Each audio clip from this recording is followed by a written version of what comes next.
Good afternoon, and thank you for joining us today. I would like to welcome you to the Fortney Scott webinar entitled Filter Out the Noise: What Employers Need to Know About Trump Administration Changes. This webinar will be recorded. All listeners' phones are muted. Today's presenters are Fortney Scott attorneys David Fortney, Elizabeth Bradley, Leslie Silverman, and Nita Beecher. I will now turn the program over to David Fortney to start the webinar. Thank you, Sarah, and good afternoon, everyone, or good morning, depending on what time zone you're in. We're really pleased to have an opportunity to be with you again. We picked the title Filter Out the Noise because there are so many things going on. And honestly, today is a bit of an opportunity for you to almost join a lot of the discussions that we have internally so often. So as Sarah indicated, I've got both Liz and Leslie with me. Hello. Hello. And Nita, you're virtual. How are you? I'm good. It's beautiful and warm here in St. Louis. Oh, nice. Well, we've got a nice day here in DC too. So, well, Sarah, let's look at the slides briefly and just a word about who we are. And I think most of you do know us reasonably well. But our practice, we really focus on literally the matters that we're going to be discussing today. We focus on the federal agencies. We focus on the regulation governing of the standards relating to workplace matters, and have been intently and intensely following all the changes that have followed after the Trump administration began. So what we really want to do, and I know many of you attending, this isn't your first webinar on these topics with us, so this is really in the spirit of an update on what's been going on. Here's a quick overview of the agenda. We're going to try to be smart about your time, which is we respect and is the most valuable commodity. We have 60 minutes together. So we want to give you the latest updates on the Trump workforce-related executive orders, the federal agency responses that continue to be pretty robust. Higher ed has really snapped into focus in the last week or two. We have a number of folks from higher ed that are part of this call. And I would suggest that those of you that are not in the higher ed space, this may be a precursor of areas that you'll see in the non-higher ed space. So I think it's relevant for everyone. Then we really want to spend about the last third of our time getting into kind of nuts and bolts practical stuff, because as we go through so many of these DEI programs to determine whether there's illegal DEI, we're starting to learn some lessons and want to share some of those observations with you. So, level setting. I sort of debated, do we put a picture up of a cherry blossom tree just about to come out, because we're very excited in DC for that annual ritual, which is just about 2 weeks away. But the other thing that's very significant and changing is, of course, the Black Lives Matter Plaza has been removed. It's right around the corner from our office. So this is part of our life and presence in Washington. But I do think it represents some of the rapid changes that are occurring in so many areas. So I think with that, it's just sort of more of a thought-provoking piece than anything, but I took artistic liberty to put that in. But I think that we should drill down certainly on the updates on the key executive order, 14173, this brand new executive order that has kind of rocked the world, not just the legal world, but kind of an unprecedented assault on the legal community and clients' interests too. And Liz, maybe you can kick that one off. Sure. If you look at the next slide. So the executive order ending illegal discrimination and restoring merit-based opportunity.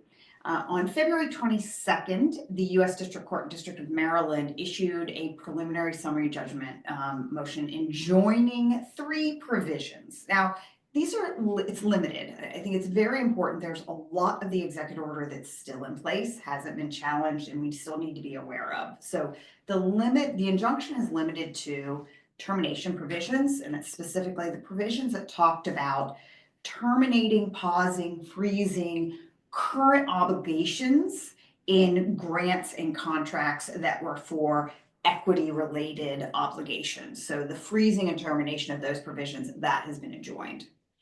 The second important portion that was enjoined was the kind of two-pronged certification provisions. The first being that you are agreeing that compliance in all respects with all applicable federal anti-discrimination laws is material to the government's payment decisions.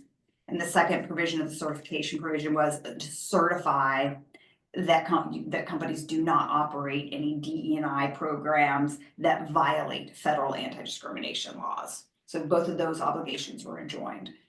And then the enforcement threat provision. This is not all enforcement. It is simply enforcement is enjoined for any provisions, anything that was premised on the certification provisions. So the certification provisions came out, so therefore they can't do enforcement based on those provisions. There is still going to be investigations and enforcements for DE&I programs that allegedly violate anti-discrimination laws. So don't overread the enforcement provisions being enjoined. The scope of the injunction was clarified earlier this week. There was a question about whether it applied to just certain agencies, the ones who were named in the original action, or if it was all federal agencies. As we anticipated, it was clarified that it applies to all agencies. The injunction is under appeal to the Fourth Circuit. We're not going to get a quick decision on that. So it has not been done in an expedited manner. Based on the briefing schedule, the earliest that the Fourth Circuit could be looking at hearings on it would be in the June timeframe. So we don't anticipate any quick further updates on the status of this injunction. One thing, Liz, the certification provision being enjoined, that is a kind of a big point of relief, certainly for federal contractors. And it also means that the hammer that was introduced here through the False Claims Act, that whole apparatus that's the piece. The certification is what links up to create the potential FCA liabilities. And that's the part that's been enjoined. But Liz's point is a sound one. The parts of this executive order remain. It's still a live exercise in the prohibitions on illegal DEI, both for federal contractors, Part 3, and for non-contractors in Part 4. So that part lives on. I just would add also the briefing, two other points. The court found that the reference to illegal discrimination was unconstitutionally vague. And I felt like saying, yeah, welcome to our world.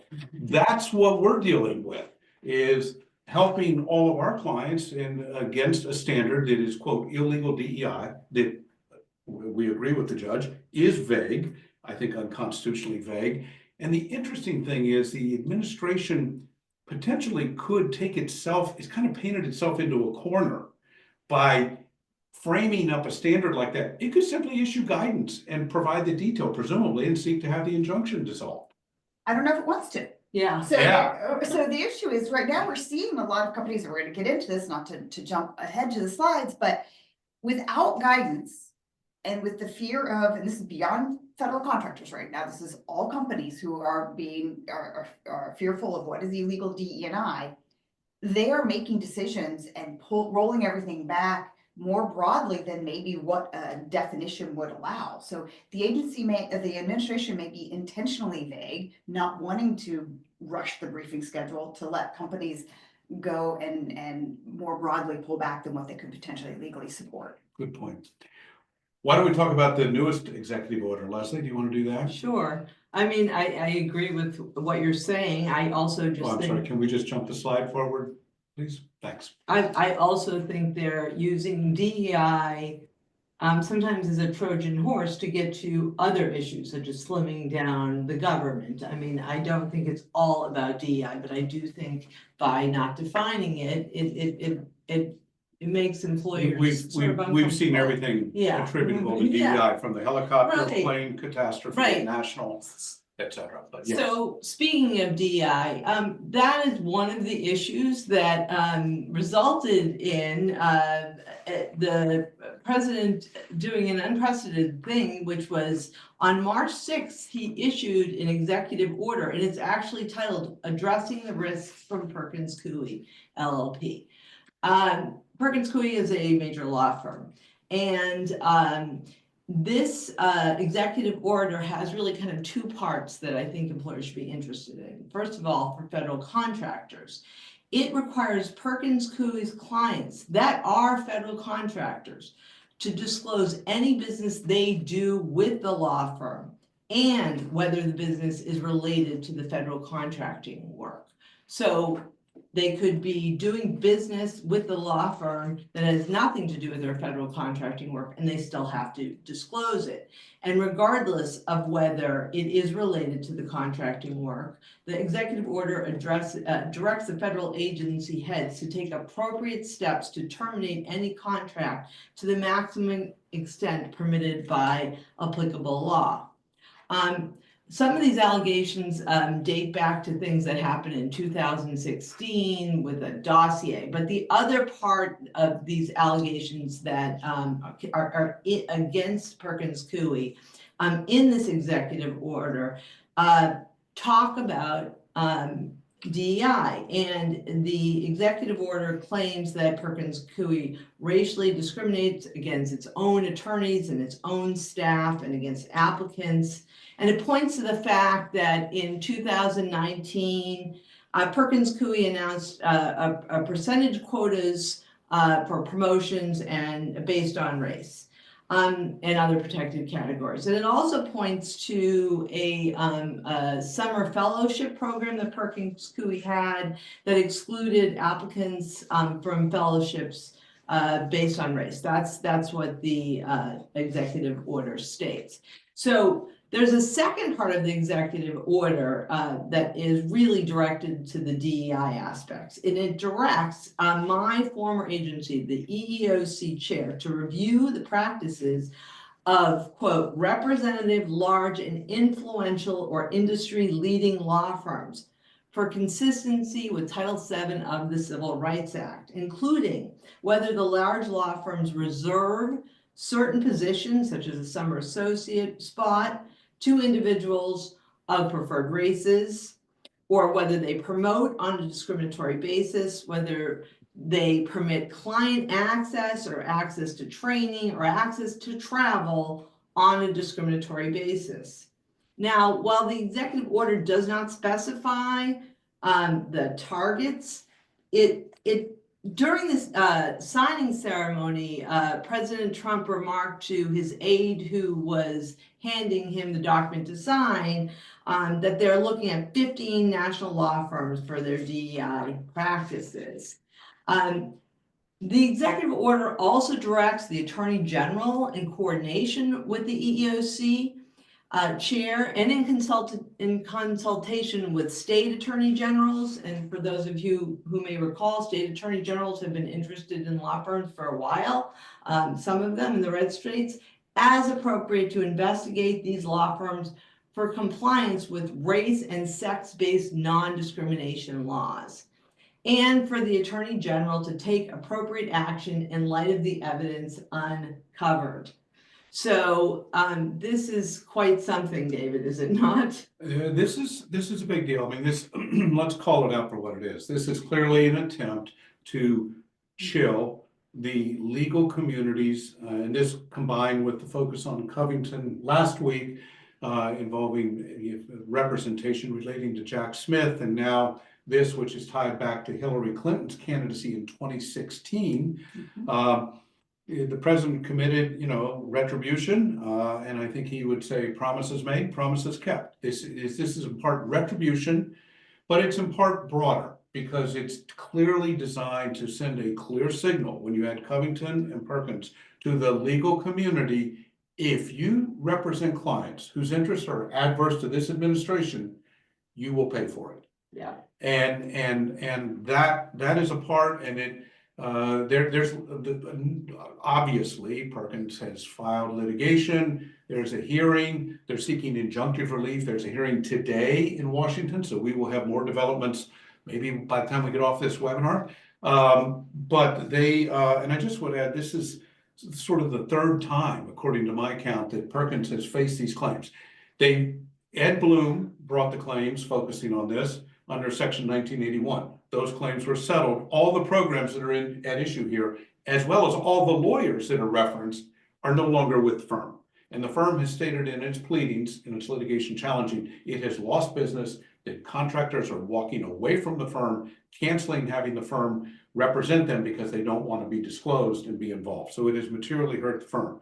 The second litigation run against Perkins was by Donald Trump himself in the window when he was a private citizen between his first and second term. He brought a massive litigation claim against Perkins, Hillary Clinton, a number of others. That was summarily dismissed by the courts.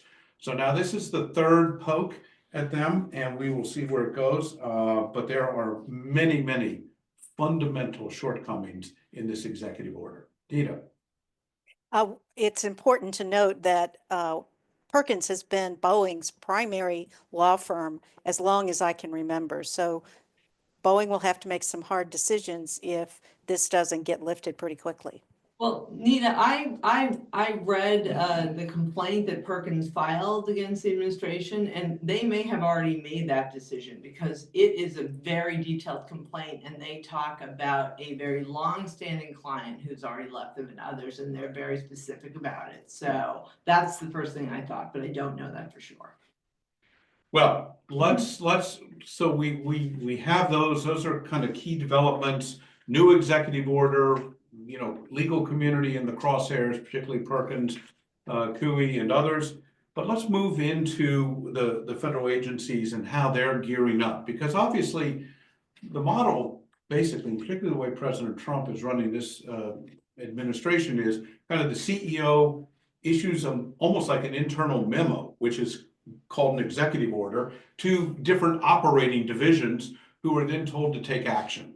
And that's actually exactly what we're beginning to see if you think about it in that model. It's a little different than executive orders usually are. Nita, why don't you kick this section off? Okay, let's go back one before we jump into the Comcast issue. I wanted to just point that out, is that, unlike the first Trump term where there were lots of guardrails around things that he wanted to do, this is not that. This is full of people who are 100% behind Donald Trump and what he wants to do. And so what we're seeing is a rolling down of these various executive orders into the enforcement agencies. So not only do they have concerns from the executive orders that are being issued, but also from the enforcement agencies that potentially are going to go after them. So let's jump to the next slide. Yeah. So a perfect example is this FCC letter that was sent by the new FCC chair, Brendan Carr. And Mr. Carr sends a letter to the CEO of Comcast. Now, understand, of course, that Comcast and its affiliates have to have a license in order to continue business. That license comes from the FCC. So the hammer here is pretty big. And basically, in the letter, he's told that Comcast, they went to the website, the FCC cites stuff that is in the website about that DE&I is core to their mission, and that they have all these initiatives, and that they're now investigating. The FCC has issued, they're having an investigation of Comcast and its subsidiaries, NBC Universal, and he goes on in the letter and says, at my direction, the FCC has already taken action to end its own promotion of DE&I. As a next step, it will be taking fresh action to ensure that every entity the FCC regulates complies with the civil rights protections enshrined in the Communications Act and the agency's EEO rules, including shutting down any programs that promote, and he uses invidious as his word, forms of DEI discrimination. So now we have another word that needs definition, invidious. And then he goes on, just a small side note, MSNBC is under this umbrella. They've not been very nice to the current president, just saying. Anyway, so the FCC is now going to investigate them. They are ordered to provide all of their DEI initiatives, preferences, mandates, policies, programs, and activities, including those that are ongoing but operating under different labels. So this is both barrels from the FCC to an entity that is under their regulation. Thanks, Nita. And this obviously is of concern. Well, let's jump in and look also, because other key stakeholders, the American Bar Association, and I personally, all of us on this call have been very active in the ABA. I've held various leadership roles, and certainly they have been roundly, historically accused of being woke a bit. But in this instance, the one of the key functions that the American Bar Association performs is accrediting law schools. It's integral to the training of the legal profession, development of the legal profession. They perform a similar role in commenting on judges, on their qualifications. It has sometimes been a flashpoint, but this administration has really raised the question as to whether the ABA's role of accrediting law schools should continue to be recognized. Now, I guess theoretically, maybe you could have someone else accredit law schools, but again, it's not that the administration has suggested who or how that would occur. It's just that the ABA needs to potentially stop doing that because it's violating the DEI mandates. Interestingly, the ABA was involved in litigation against the administration.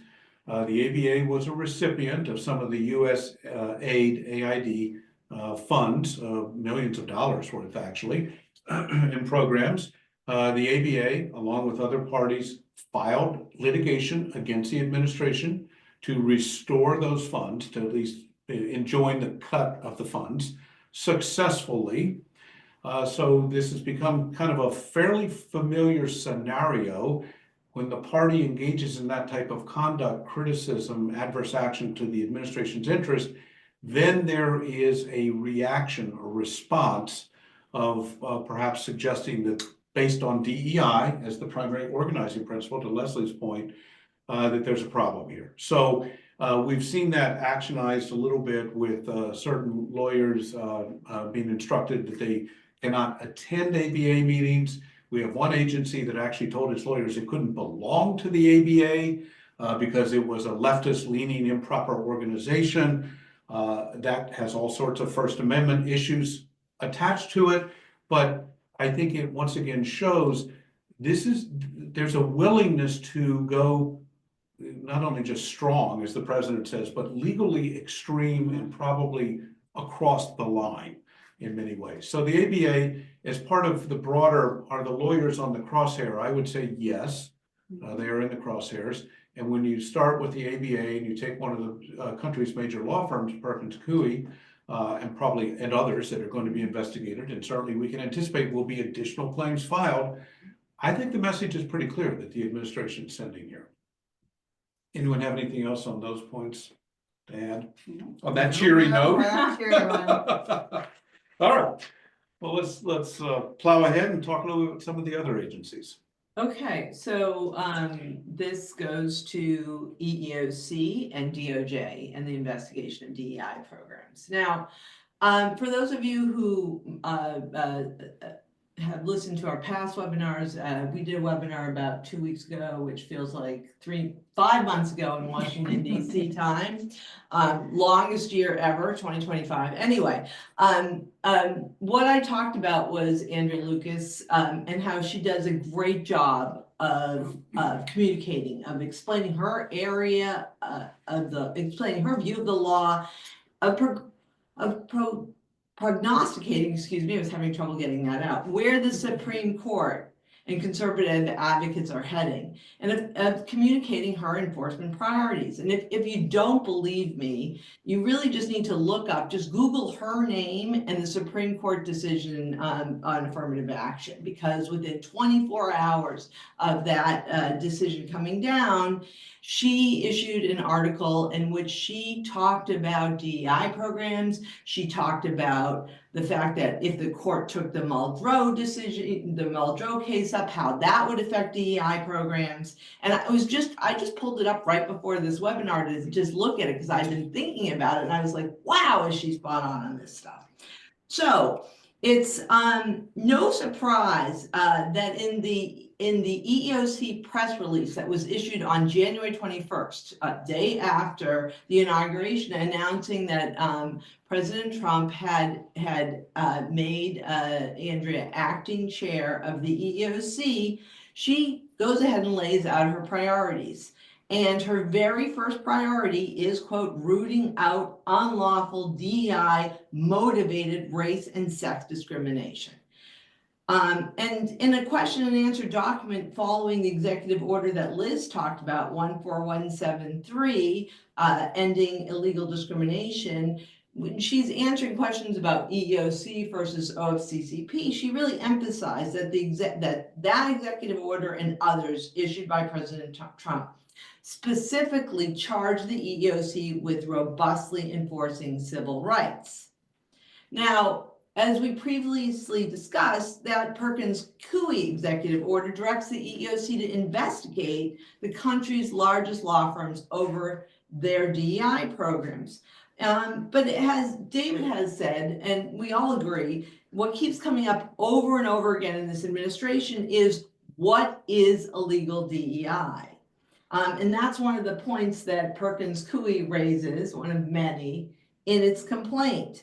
It says the executive order doesn't identify what DEI policies are prohibited, and that it's unconstitutionally vague. And because of that, they do not know how to move forward based on that. So I would say that we don't know for sure what is, what is an illegal DEI program, but we're going to talk about later what we see it as. And I would say we really need to keep an eye on what Andrea Lucas has said and what she will say in the future, because she doesn't really hide the ball on these things. One other little aspect I would say is the EEOC needs a charge in front of it to do an investigation. They are not like OFCCP. Under some laws they could do it, but not under Title VII. So it actually has to be a charge filed by an employee or an applicant, or it has to be a commissioner's charge. And even for a commissioner's charge, which any commissioner could issue, they still have to have some specifics in it.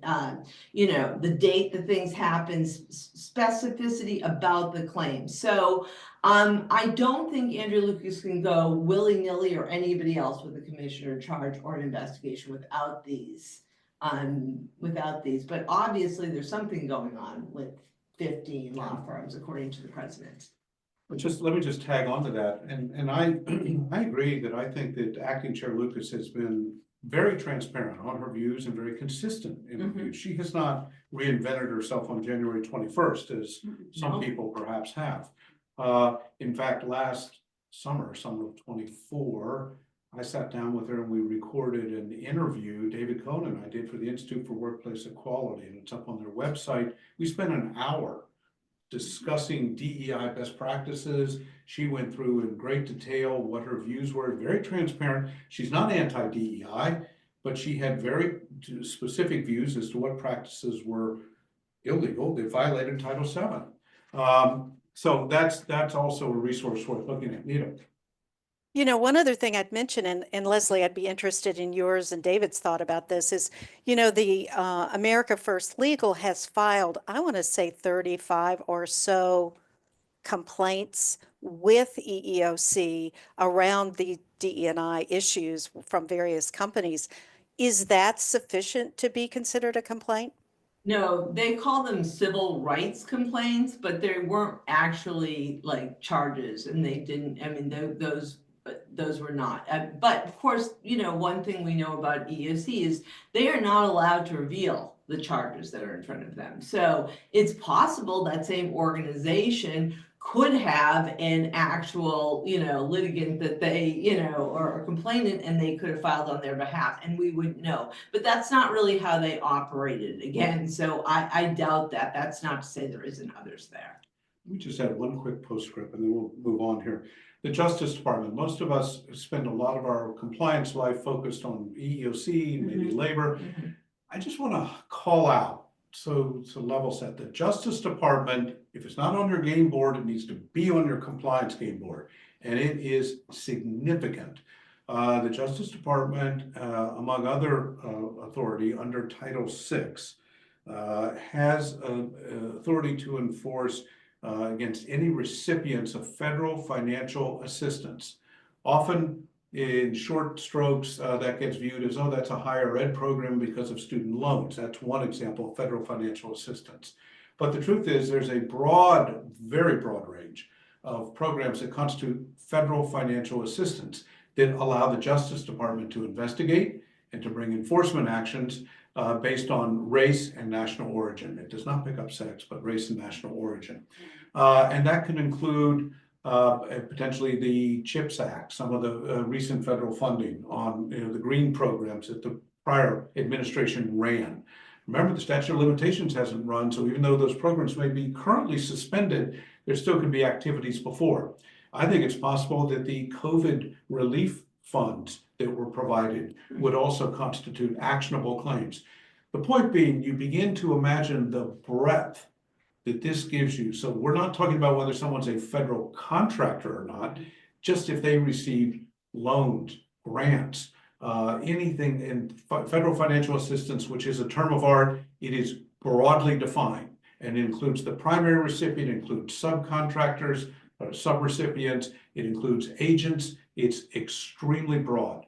So I just highlight that because, among other things, the Justice Department, we believe and understand, can independently and simultaneously, albeit in coordination with the EEOC, also be conducting investigations. All right. Well, let's move off from there and talk a little bit about referencing higher ed. Liz, maybe you can let's David, talk about that a little bit. before I'm you sorry. do that, I'm sorry. You were talking about states' attorneys general. We here in Missouri have a very activist state attorney general, and he has sued Starbucks over their DE&I programs. So that's the kind of thing I think would tie into this very broad, shall we say, executive order. And let me just raise one other thing. I'm sorry, that triggers the so-called blue states attorneys general did send a letter reminding people of their obligations under those states' laws. That in turn generated a bit of a response from, I mean, this is always kind of a tennis match, the red states, including your example in Missouri of the AG against Starbucks. And that happened 2 years ago exactly, because I remember us presenting on this stuff. I mean, it's a deja vu all over again, if you say, yeah. All right. Okay, well, let's higher ed. Well, we're going to lead off. There's kind of a two-prong attack on higher ed right now, and we're going to lead off by talking about the attacks on anti-Semitism, and then we're going to kind of come back to how DE&I has been a focus in higher ed. So, Leslie, do you want to start us off with a discussion of the new executive order? Sure. So on January 29th, President Trump issued Executive Order 14188, and it's called Additional Measures to Combat Anti-Semitism. And so following this directive, on February 3rd, the Department of Justice established this task force to combat anti-Semitism. And as part of that task force, which is being run out of Justice, they started investigating, focusing on universities. David, were you going to talk a little bit about that? Sure. I mean, they then, sort of short order, kind of rounded up and identified 10 universities or some of the leading higher ed institutions in the United States. And I specifically said that we're going to investigate the university's past failures. Some of them have current alleged failures, but past shortcomings as alleged in responding to the pro-Palestinian protests. Kind of, again, the organizing theme here is anti-Semitism, and there is a kind of an underlying premise that anti-Semitism has been tolerated and allowed to ferment, particularly at higher ed institutions.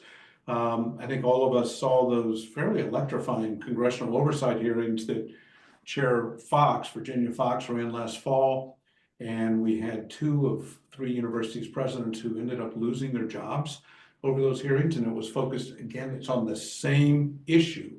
The president and this administration did commit that they would run on, really bearing down hard on this same issue, and they're doing so. And the task force, again, it's not fully, what's at issue here? Clearly, funding's at issue, Yep. Particularly injunctive relief. There's a wide range of penalties that can be imposed. Some of the universities, for example, Harvard recently announced, this past week, publicly announced that it was putting a hiring freeze in place. A number of university programs have already been effectively halted in their tracks. Federal funding with respect to grants, a lot of research, a lot of things that power up universities have been challenged, and it's a pretty big hammer that's being wielded. And there's two aspects of it. It's anti-Semitism. They're claiming that that the universities did not do enough to protect students against anti-Semitism. And then there's another component that has to do with employees. Now, as part of that task force, on March 5th, the Department of Justice disclosed that it was investigating University of California for alleged Title VII violations related to anti-Semitism. And on that very same day, EEOC also jumped into it. Now, I have to say that since Andrea Lucas first arrived at the commission, she's always focused on preventing religious discrimination. And frankly, the EEOC has also focused on these issues. I've spent countless hours working through the very first religious discrimination guidance, and they have issued fact sheets. They've issued fact sheets on anti-Semitism, on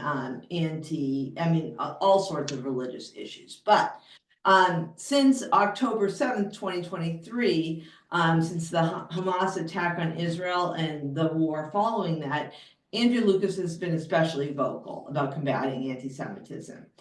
So on day one, when she issued that when the EEOC issued that press release with her priorities, she actually has a reference to investigating public universities as a priority. She doesn't say what it's about.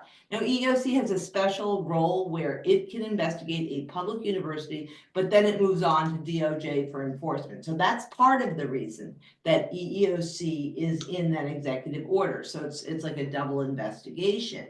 But she in her press release just last week, she being acting chair Lucas, talked about her commitment to work with DOJ and other agencies to stamp out this scourge of anti-Semitism on campus workplaces, and her plans to prioritize holding universities accountable for creating hostile work environments.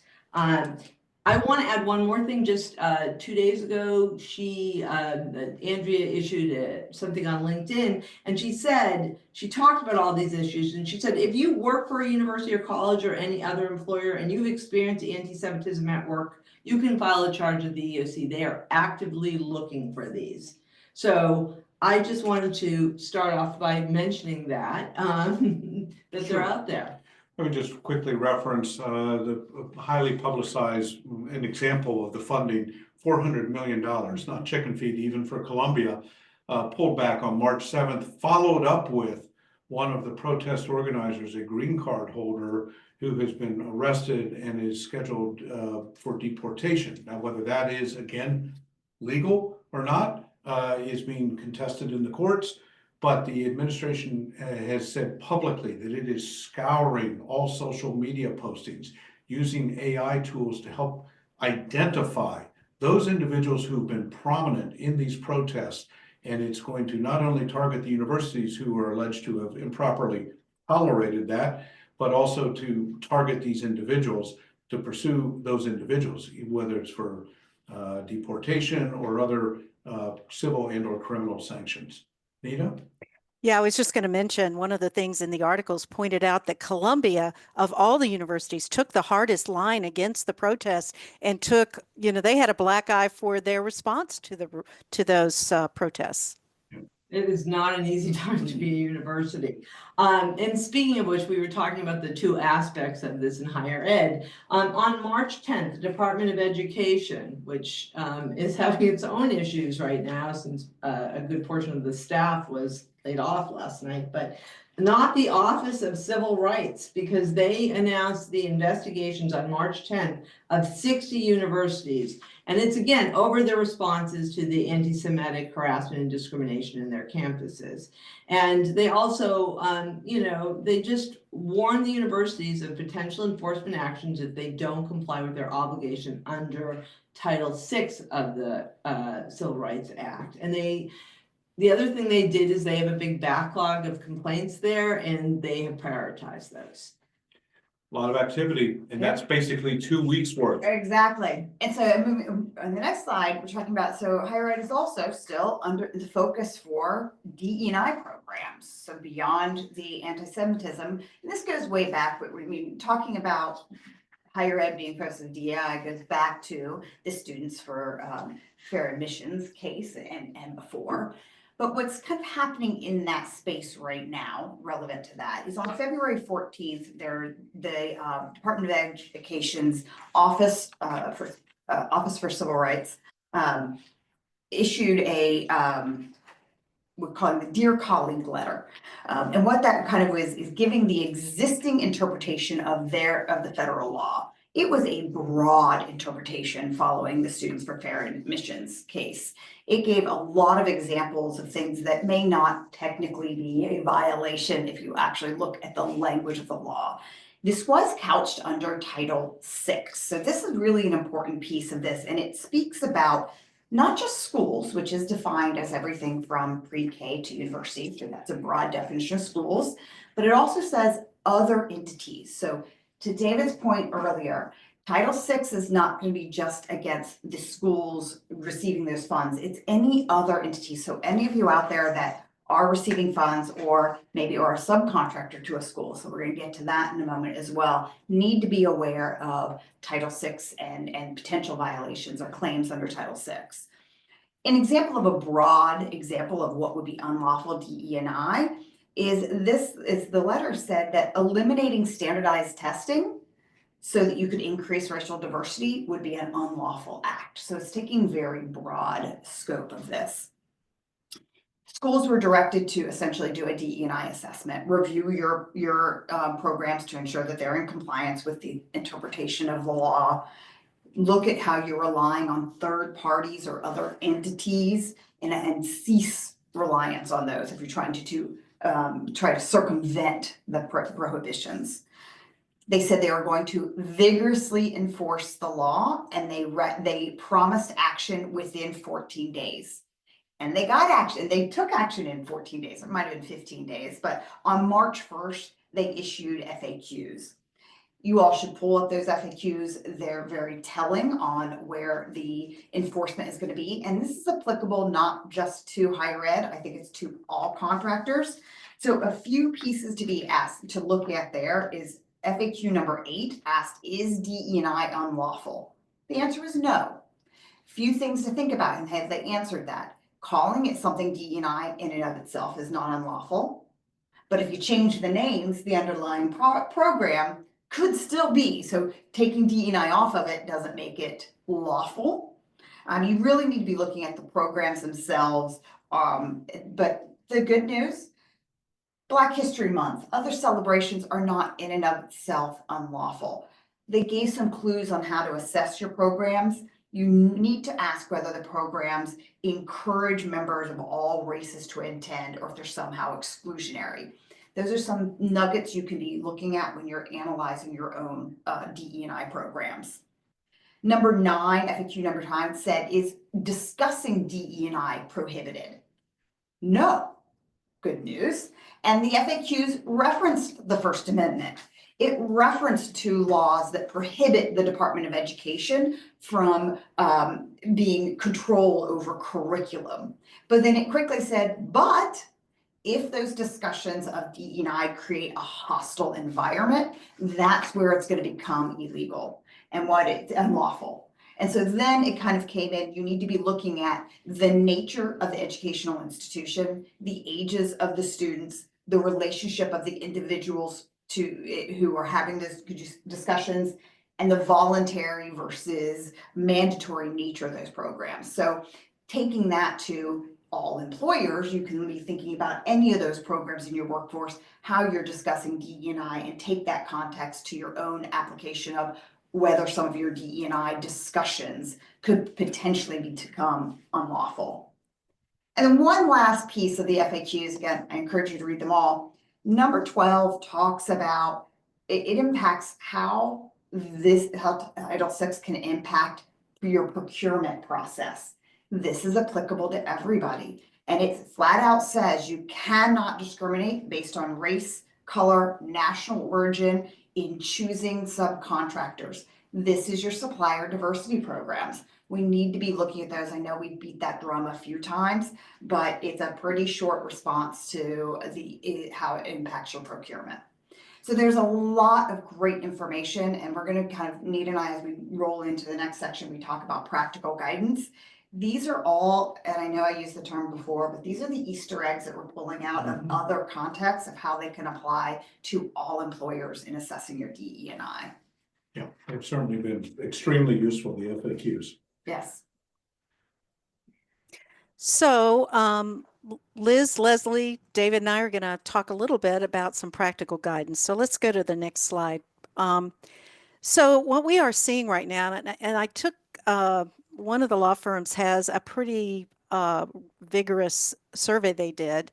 Basically, we're finding people, we all have seen Costco is reaffirming their commitment to DE&I. We have companies who are completely abandoning DE&I completely. We saw that before the inauguration, certain companies who will go nameless here. But most people are modifying it based on risk tolerance, because a lot of what we're looking at when you look at your programs are things that they're not illegal, they're legal, but are they going to get you more attention than you want from this particular administration? And most companies are stuck kind of in the middle because they have shareholders who want them to increase their DE&I. Their employees want them to do that. Customers sometimes are in between. I know many of you have seen Target has got a 40-day boycott for the changes that they made to their DE&I program, and others do as well.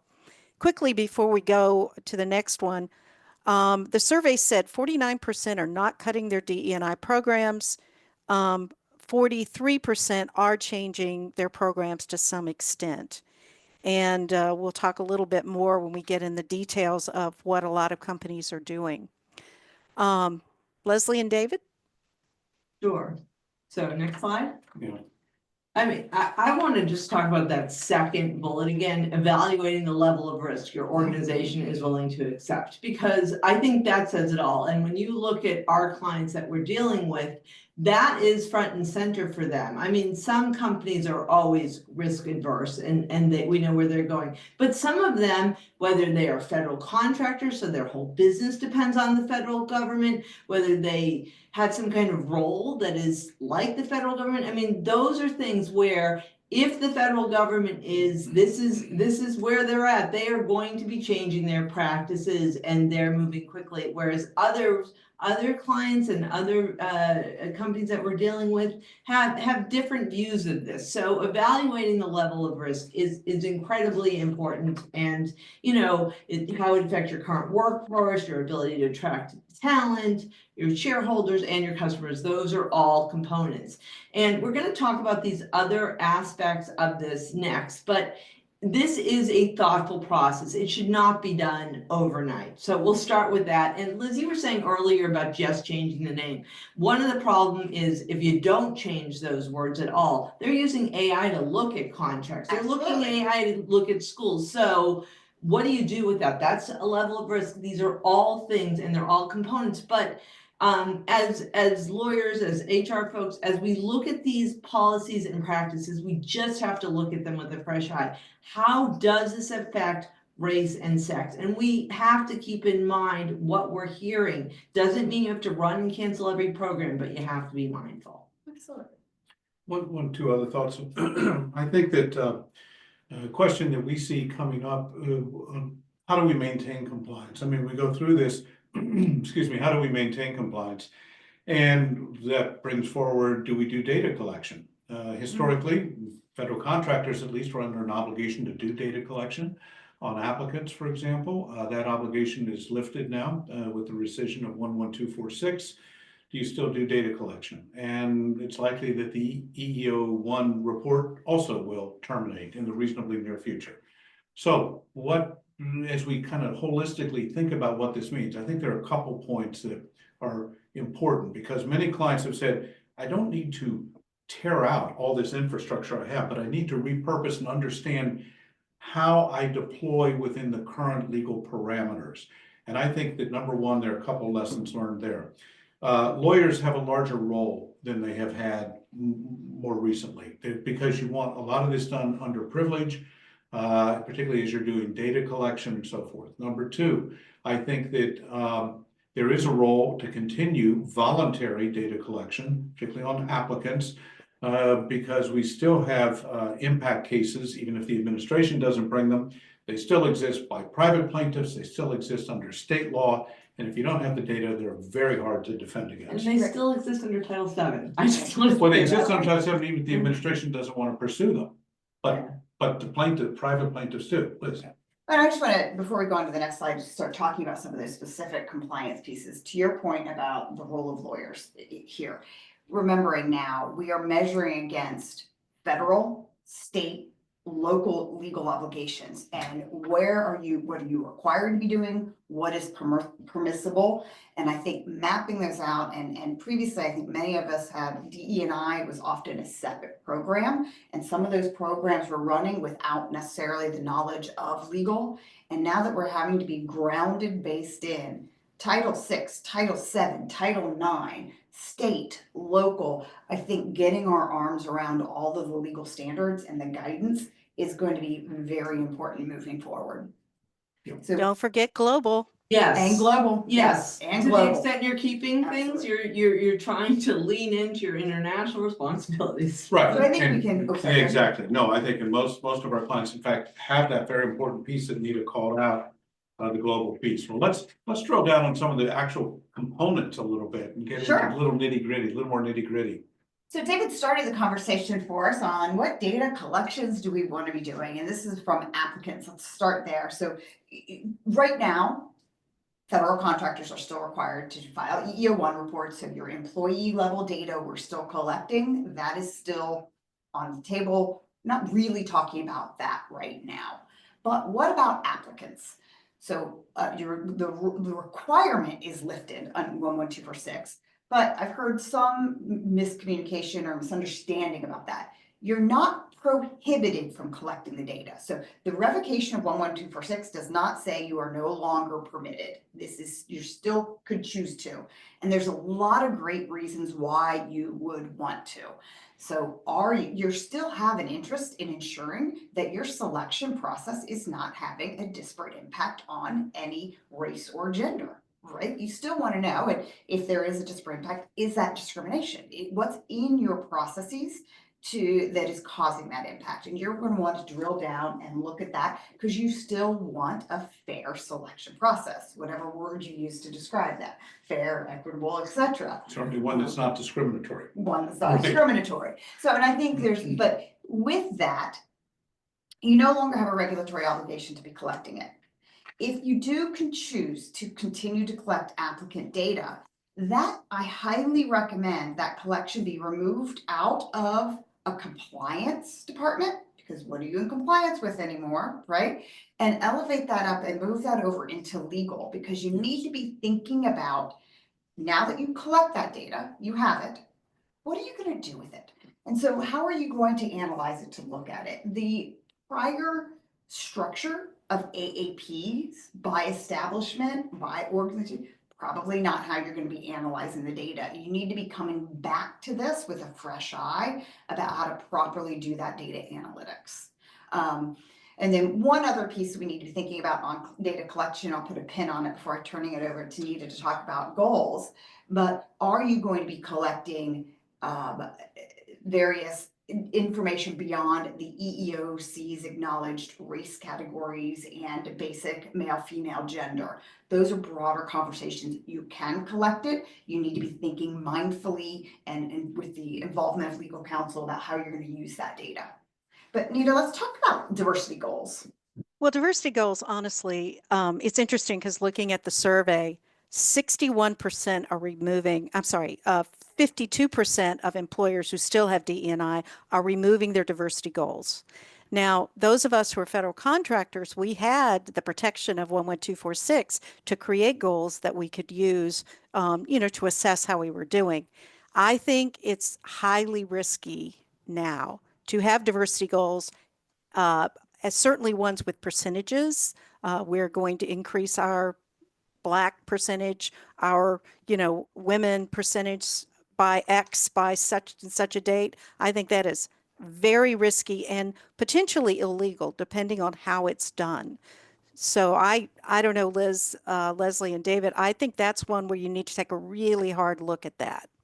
And specifically, if you are going to choose to continue to have goals, how are you talking about them? Do you measure them? If you are measuring goals, you're incentivizing them, and that's how it's going to be looked at, and that's going to be the lightning rod for potential investigations. Well, and certainly to the extent wound into compensation or evaluations or anything. Or evidence. And they almost always are. I Yeah. mean, let's face it, this is how they get used. So this is something we almost always code as red when we look at. And I would programs. say, I'm doing a number of these assessments, and the initial answers are no. Achievement of goals is not tied to anything. But then when you get into the second level of documents that talk about how performance reviews are done, there's discussion of, a commitment. It's not success of, but it's commitment to goals, and that ends up being something to be. So be very mindful there. Publicly available documents is another area that we recommend everybody be looking at and assessing the content of. And this is your 10Ks, your ESG reports, your website statements, social media. What are your leaders saying on Twitter or on the various social medias? I'm out of touch. Is it X now, or what they are? But any of those statements, that is what is driving some of the AFL actions, etc., is what you're saying out there about our commitment to DE&I, our commitment to goals, our diversity in measures. That is one of the very first and easiest places that investigations can start and complaints are initiated. Look at those, pull them down. You can't change the past, right? But you can make sure that those statements are no longer out on your website. You can pull those down. The race and gender, we've talked about race and sex. Race and sex is going to be what they're looking at. ERGs are embedded in many companies, and I think, it really depends on how you use them. Even the federal government, to a large extent, is still going to have ERGs, although they're going to be very much watered down from what people have used in the past. So I think they just, make sure you have. If you're going to keep them, think about what it is you're going to use them for carefully. A key thing with ERGs is how are their budgets being used? That's going to be the very important piece. If you keep the ERGs for social and cultural and networking type events, And assuming they're open to all, right? They're not going to be an issue. The concerns are going to become any training programs, leadership programs, etc., that the company is giving funding and space and resources to host are going to be problematic, because at the end of the day, the challenge is going to be, I don't feel comfortable going to the Hispanic if I'm not Hispanic, or insert whatever. And so what we are recommending, that funds not be permitted for leadership type programs, other sort of advancement related programs, those be pulled out, hosted otherwise in your organization, just not under your ERG umbrella. And I know we're really close on time. I'm going to hit this real quick. Diverse slates and diverse panels. Diverse slates, the Rooney Rule. This is an area that everybody needs to be looking at. If you're using them, it is going to be a challenge. it is a strong likelihood that preferences are going to be made, even if the letter of the policy says it's not to be. Managers are making that decision. I'm going to put diversity on. I'm only going to interview certain number of people. Diverse slates are going to be challenged. Diverse panels, meaning I want diverse leadership on the interview panel. That is not as direct of an issue unless you can see that being an interviewer on that panel to interview has a employment benefit. And that is going to be a potential challenge that you have not permitted somebody that benefit based on their race or gender. So the way your slates and panels operate need to be reviewed very closely. And you need to be, if you are going to continuing them, I would be very careful about public statements about them and how they're working in your workforce. Agreed. We got 1 minute left. Rooney rule is typically, we call it red. We start from that standpoint and usually recommend that it be dropped. All right, well, let's jump right to the end and leave with some final thoughts. And Leslie, I think we'll kick off with you if we can. Okay, so on July 3rd, EEOC is going to turn 60, and I do think it's going to make its 60th birthday. It is changing rapidly in some ways. We're seeing some things we never thought out of the commission. At the same time, just yesterday, we saw a settlement and a class action announced. And that involved not hiring women in traditionally male roles. So your EEO practices still very much matter, and don't forget that. Good point. Nita. Investigations are coming. You need to do your DE&I risk assessment to make this, in order to protect yourself. Liz? Need to get your arms around your state, local, global to a point obligations in order to understand which DE&I programs you need to continue or you can sunset. You need to know your other legal obligations. Final thought, data collection and being smart about how you deploy and use counsel to look at the data, to direct the collection of the data so it's all done on a privileged basis. Do not abandon voluntary data collection. So it'd be like driving a car with no gauges on. You have no idea what your programs are doing. You need data. So I'll leave with that. I just want to thank you everyone for coming. I want to point out, next slide very quickly, we do have a really terrific resource page that we work very hard to keep up to date. We get a lot of good feedback on it. You can see what's on there. Come visit it. So Sarah, why don't you take us out? Thank you. Yep. We'd like to thank you all for joining us today. If you have any further questions, please email us at info@fortneyscott.com. A recording of this webinar and a copy of the PowerPoint will be available to all those who attended. This will be sent as soon as the webinar recording is available. Stay tuned for our next podcast and webinar.